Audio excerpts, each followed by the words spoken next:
But let's round out the midweek wrap-up with NXT. What? We open up, Alex Riley is just ramped up about what happened between him and Kevin Owens last week, that he's demanding a match from William Regal. Regal gives him an ultimatum.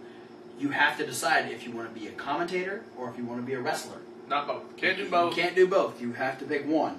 So... And I almost said Shelley. Riley. Alex Riley, his argument being, well, you did it. Yeah. You did it first, and Regal says, hey, look what happened to me. Yeah, I fought Cesaro. I tried wrestling and being a commentator at the same time, and it basically ended my career. Yeah. Because his point being, he wasn't fully focused on the wrestling aspect. Yeah. And so when you're taking on a dangerous opponent, i.e. Kevin Owens or Cesaro, and you're not 100% focused on just the wrestling, you're going to get hurt. Yeah. So, Alex Riley's got to make this decision. He has to think about his well-being if he really wants this match with Kevin Owens. But our first match of the night would be Tyler Breeze taking on Adam Rose. As we said earlier in the main event portion, Adam Rose making his way back to NXT. I think this is good for Adam. This is exactly what he needs. Straight up babyface. The crowd is still having fun with the gimmick. Yeah, the gimmick. This is becoming kind of a thing that I've noticed is NXT gimmicks work in NXT. Yes. A lot of the times they don't translate over well into main roster stardom. I think the main issue is that Triple H does a really good job of helping coach these kids and portraying these people on TV as very viable characters. But when Vince gets a hold of them, Vince doesn't know what to do with them. Yeah, and as much as I want to say, like, that's my main rationale for thinking this is why they're not really getting over on the main roster, I think a lot of what's happening is, you have the main roster, and all you're doing is just adding more people to the main roster. Yeah. That being said, alone, take off everybody who's debuted in, like, the last year on the main roster, you still have a super big roster, and you still have guys who have been on the roster for years getting lost in the fold. I mean, think you have your Heath Slaters, your Justin Gabriels, your Zack Ryders. These people who are, awesome talents, the Matadors, that just kind of, they're there, but they're not being utilized. And if you have a roster that's so big that you have these people who aren't being utilized except for occasional matches on things like main event and superstars, and you're going to keep bringing more people in, unless they're over immediately, you can't really expect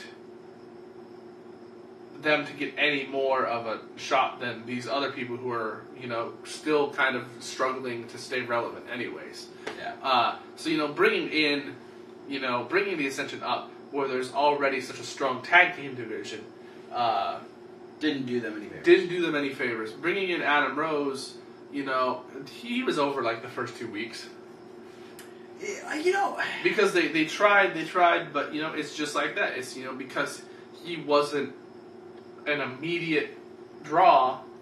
He was popular, but he wasn't, there were guys who had been around longer that were way more popular. Yeah. The only exception to the rule really has been Rusev. Yeah, but I think that's because WWE is pushing Rusev really hard. Yeah, and Rusev kind of has... Vince likes to have that foreign villain. Yeah, that's his thing, is that he has a gimmick that is hard to ruin. Yeah. Because as long as you stick to the formula of that gimmick, it's going to work. Yeah. So, the guys like this, taking the step down to NXT, back down to NXT, is an awesome idea.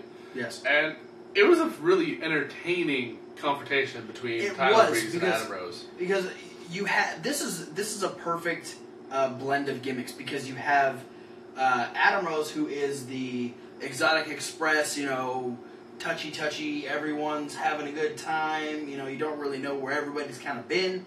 And then you have Prissy Prince Pretty, who doesn't want to touch the Uggos. Yeah, he was afraid of the Rosebuds. Yeah, he had to walk through them, which was hilarious. Twice. One of them was a giant Ninja Turtle, and that was awesome. Yeah. And so we just have a fun, back and forth altercation between Adam Rose and Breeze. Yeah, it wasn't long. No, not at all. And it wasn't there wasn't a lot of actual wrestling going on, but as a character thing, this was really entertaining to watch. Tyler Breeze ends up winning with the beauty shot. Yeah, a beauty shot out of nowhere.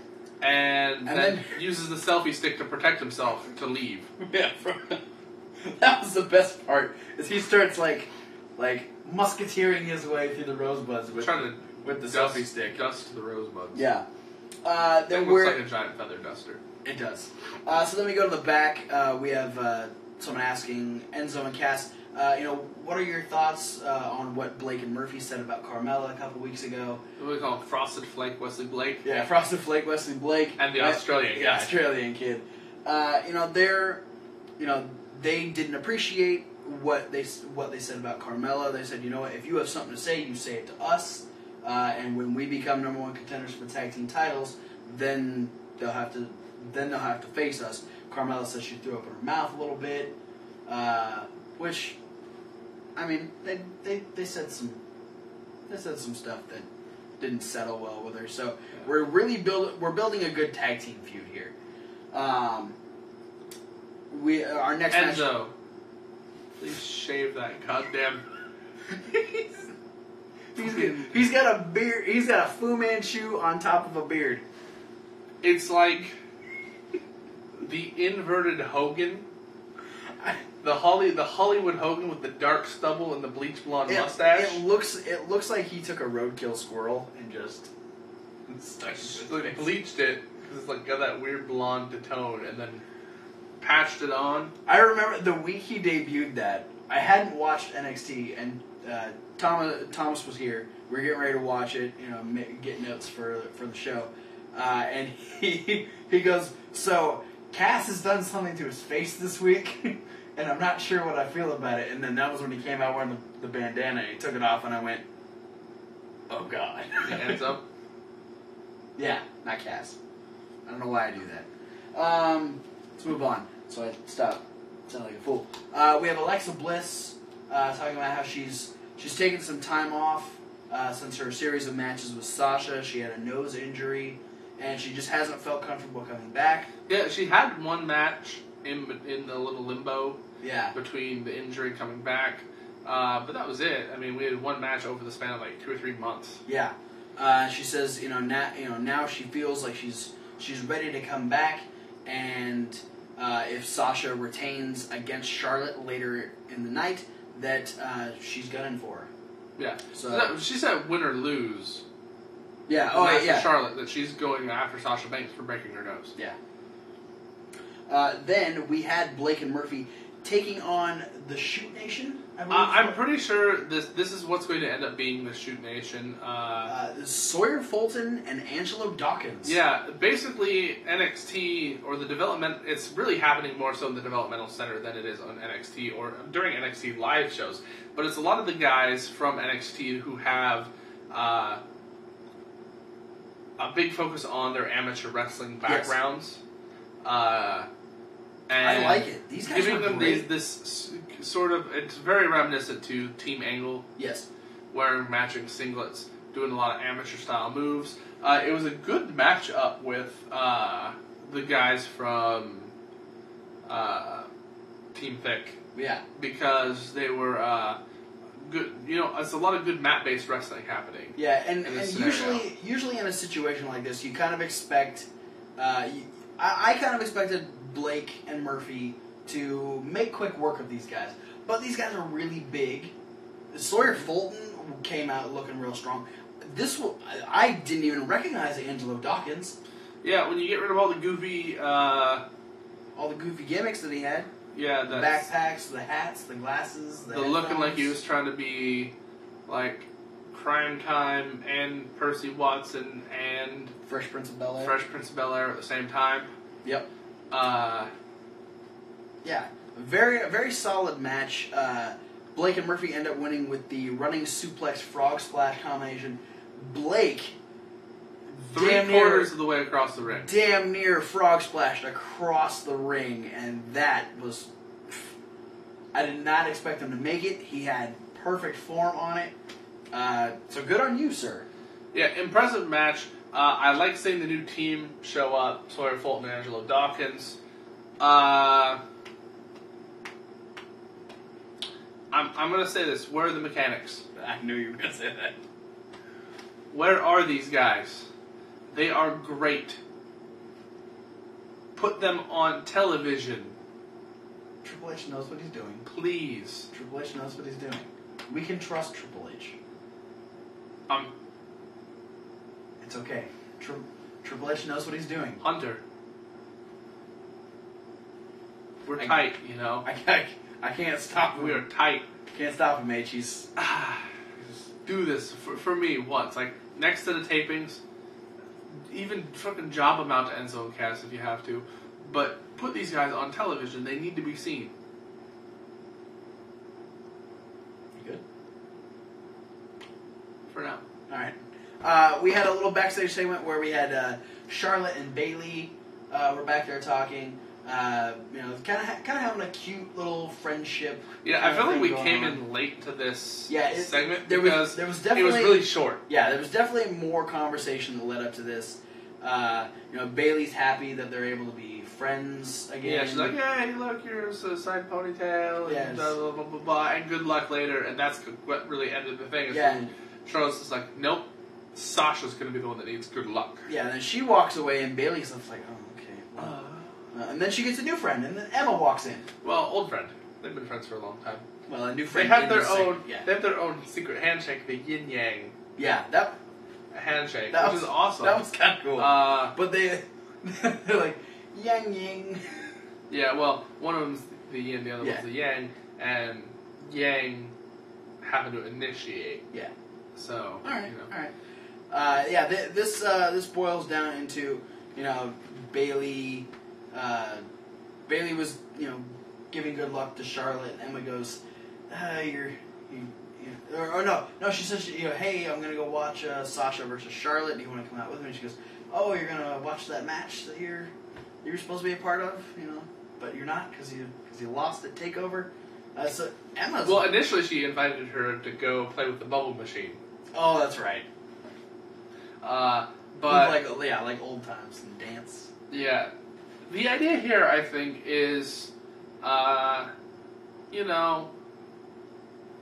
everything Emma said is, she's trying to be the, play it straight, babyface kind of thing. And this is kind of like, we tagged on this a little bit when Emma first showed up back on NXT. She had a different attitude. Yeah, she's still, face and still entertaining. But at the same time, she was definitely a little bit more, I'm out for my own, less for the fans. Yeah. Less of the, whatever the interviewer girl, Devin, or whatever her name is, like, starting to do the Emma dance. And she was just kind of like, no, let me do that. Yeah. That's my thing. So, Emma, in sort of the same way that Sasha was with Becky Lynch, is Emma's kind of given that thought to Bayley is, hey, you need to start looking out for number one.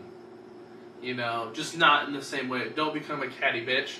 Just, maybe tone down the happy-go-lucky and start focusing on winning. I don't have an issue with this, but I do find it funny that this is the third time, as far as divas go, on NXT, we've had this kind of situation. Yeah, because we had Summer do it to Sasha. Then we had Sasha do it to Becky, and now we have Emma doing it to Bayley. Yeah. To me, it's not if, it's the when. I wish if this were to happen, I wish this would have happened like 4 or 5 weeks ago. Because this seems like it would have been the great precursor into aggressive Bayley. Yeah. But the fact that we've already seen Bayley already have an attitude shift in being the fact that now she does have this mean streak once she's wrestling, I think this would have been a better fit. Probably. For that. Because I'm saying, like, okay, well, now you really can't change Bayley without making it something really dramatic at this point. Which, you know, Bayley being one of the most popular entities in NXT. Yeah. Especially among the divas in NXT. Absolutely. Among that division. That I don't think any kind of big change is going to be welcomed. No. It'll probably completely ruin her if they try and go too dramatic. Yeah. We're going to move on. We had Baron Corbin in the spot that we're so used to seeing him in, going against a little bit bigger guy than he normally does, a guy named Tony Briggs. He looked... I remember Tony Briggs showed up a couple weeks back and jobbed out to somebody else. Probably Bull Dempsey. Wouldn't be surprised. Baron Corbin, like usual, ends up making quick work of him. But the big story during this match is we have Kevin Owens staring a hole through Alex Riley. Kevin Owens is from behind. He's made his way out to the commentary table. He's standing right behind Alex. Jason Albert and Rich, what's his name? Rich Brennan. Rich Brennan. They're both trying to keep Alex's head in the game. You know, which doesn't work because once he tries to not acknowledge Owens being there, and once you do get that moment where he spins around and looks at Owens, he doesn't look away. He just stares at him the whole time, and he's silent for the rest of the match. So he has that moment where he starts to look away. He's like, okay, I'm gonna try and settle back down. That's when Kevin Owens grabs the water bottle, takes a swig, and then dumps it over Alex Riley's head. Alex loses it at that point. Rich bolts, and Jason grabs Alex and is trying to calm him down. Yeah, and Kevin Owens hugged him, basically. Kevin Owens is just not giving a fuck. That's the greatest part about Kevin Owens is that he can look completely stone-faced, even though he incited all this rage. He doesn't care. It's very much the Kevin Steen way of things. It's awesome. Speaking of Kevin Owens, the man he beat at TakeOver, Sami Zayn would send in a video recorded a few days ago. He's back home in Montreal. As much as I'd like to be there, I don't feel I'm in the right state of mind right now. So he's wandering around Canada at 2 a.m. recording a video on his cell phone. Hey, whatever gets you through, all right?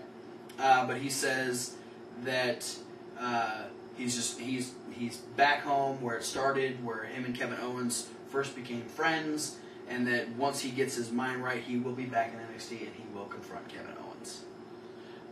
Then we have CJ Parker complaining to William Regal about what happened with Solomon Crowe back at TakeOver, or the week after TakeOver. Yeah. Alex Riley barges in and makes his decision that he doesn't want to be a commentator anymore. He wants to be an in-ring competitor.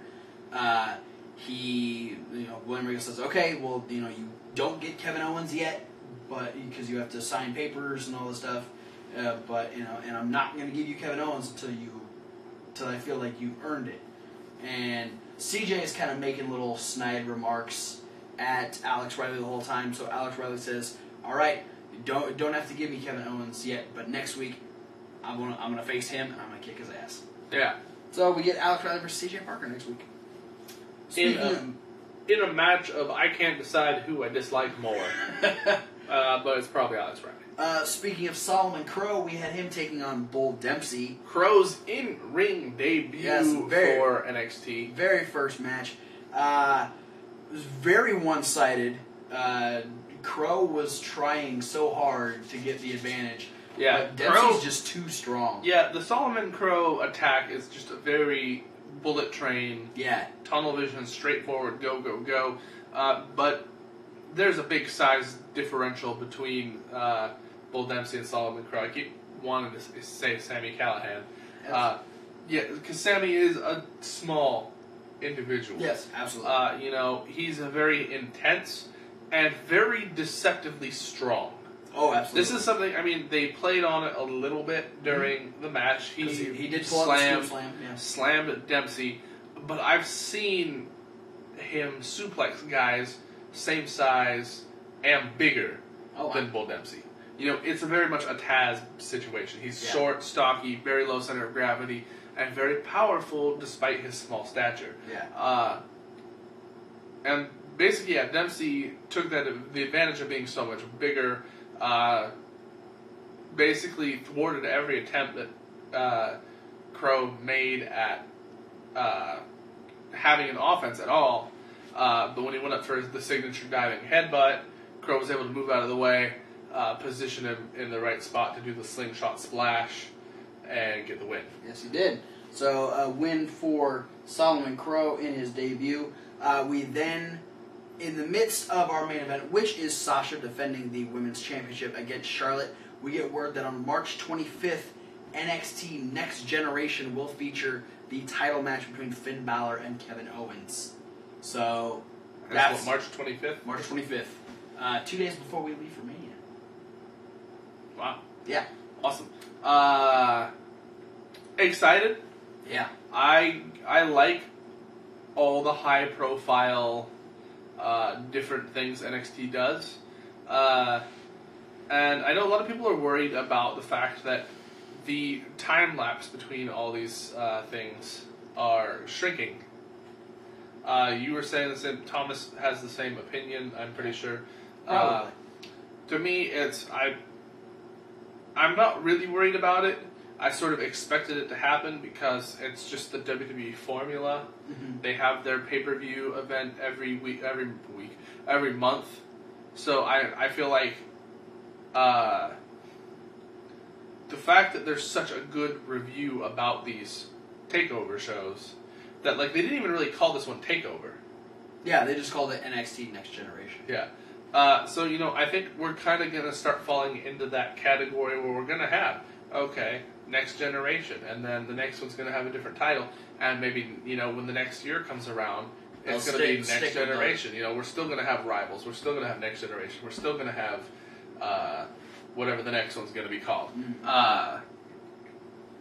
So, I think it's going to be a good thing for them, to be honest. The one thing I don't like is that it has the chance of doing the WWE thing of trying to get to the payoff of a feud too quickly.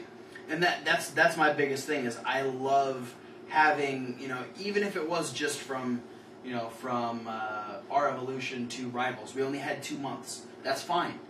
From December to February, do six of these events, every couple of months. I'd be fine with that. I don't want to have the same thing. We get 4 weeks of build payoff, 4 weeks of build payoff. I want that slow burn because it makes those takeover events so much more special. Yeah, and one of the things I think I have noticed about this is that NXT is the best at not rushing a situation, because there are things where obviously something happens and you would think the payoff is going to happen next week, but it still doesn't come for 2 weeks.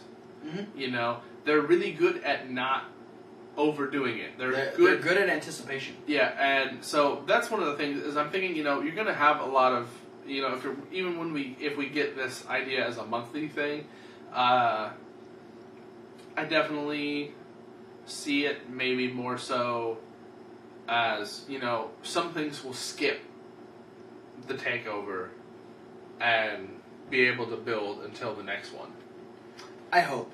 Because I feel like you could run with that same thing if they're giving them 2-month builds between the feuds. Give more of the mid-card. Yeah, you have certain storylines that have been building for a while, pay off here, but the new storylines pay off here, continuing on in that way. So I think it could be good.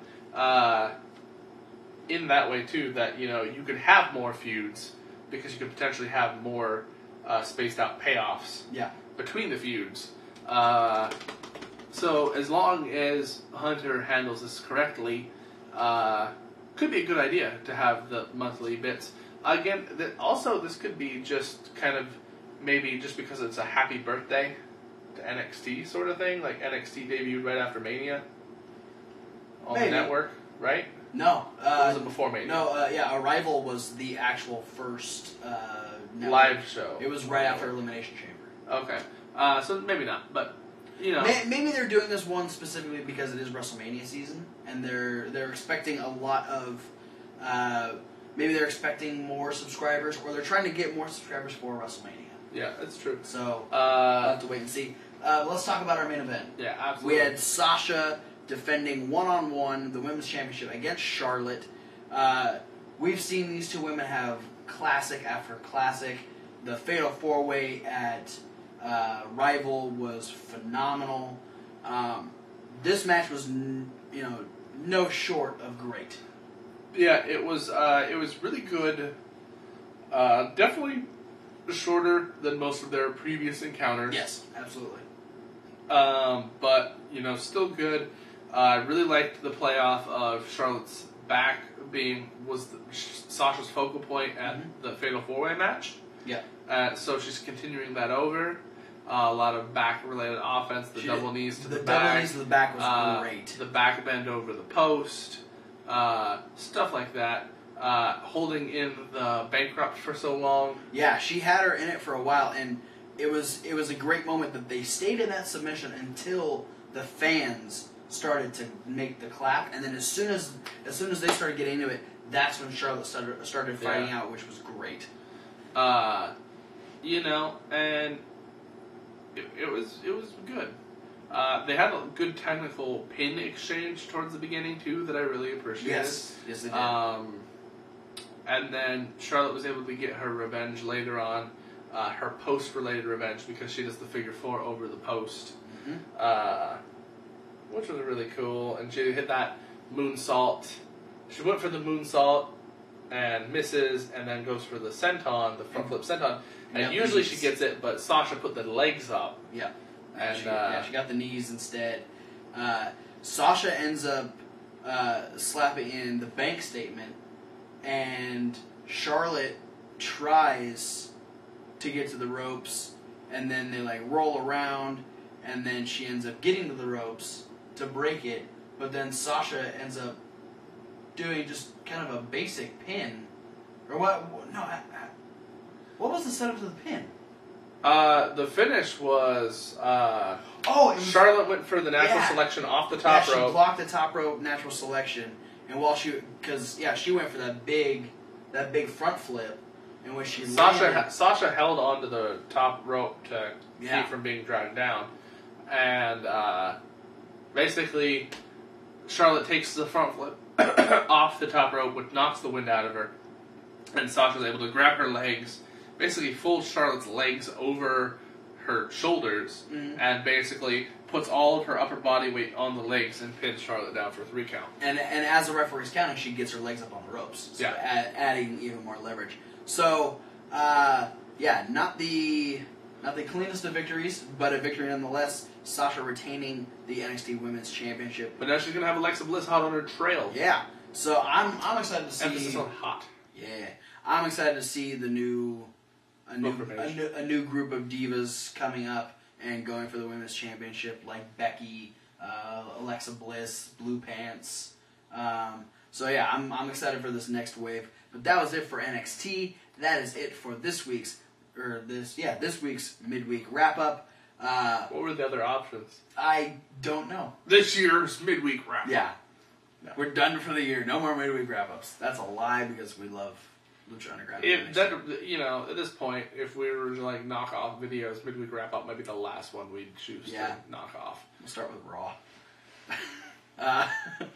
But yeah, comment down there. Talk about NXT. Talk about Lucha Underground.